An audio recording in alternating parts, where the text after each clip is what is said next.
Korea super மார்க்கெட்டில் விற்கிற காய்கறிக்கும் நம்ம நாட்டு காய்கறிக்கும் விலை வித்தியாசம் எவ்வளோ டிஃப்ரென்ஸ் இருக்குன்னு பார்க்கலாம். இந்த 2 கேரட்டோட விலை வந்து நம்ம நாட்டு மதிப்புக்கு 120 ரூபா. அப்புறம் இந்த 2 வெள்ளரிக்காவோட ரேட் வந்து நம்ம நாட்டு மதிப்புக்கு 157 ரூபாய்க்கு விற்கிறாங்க. அப்புறம் வெள்ளரிக்காய், இங்கே வெள்ளரிக்காய் வந்து நிறைய விதமான வெள்ளரிக்காய்லாம் இருக்கும், வெள்ளரி பழம் கூட இருக்கும். இந்த ஒரு வெள்ளரிக்காய் மட்டும் நம்ம நாட்டுப்படிக்கு 220 ரூபாய்க்கு விற்கிறாங்க. பால் நிறைய வேரியேஷன்ஸ் இருக்கும் ரேட் வந்து. நாங்கள் வந்து இந்த 357 ரூபாய்க்கு இந்த 1 லிட்டர் பால் வாங்குவோம். அப்புறம் ப்ரெட்டு, இந்த ஒரு ப்ரெட்டு பாக்கெட் வந்து இந்திய மதிப்புக்கு 251 ரூபாய்க்கு விற்கிறாங்க.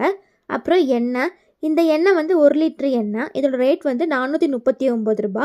சோயாபீன் எண்ணெய், அப்புறம் முக்கியமாக வாழைப்பழம். நம்ம 10 ரூபாய்க்கு வாங்கின வாழைப்பழம் இங்கே ஸ்டார்டிங் ப்ரைஸை 237 ரூபா தான் ஸ்டார்டிங் ப்ரைஸு. அதை விட முக்கியம் இங்கே கவர் கூட கொடுக்க மாட்டாங்க. இந்த ஒரு கவர் வந்து நம்ம நாட்டு மதிப்புக்கு 22 ரூபா.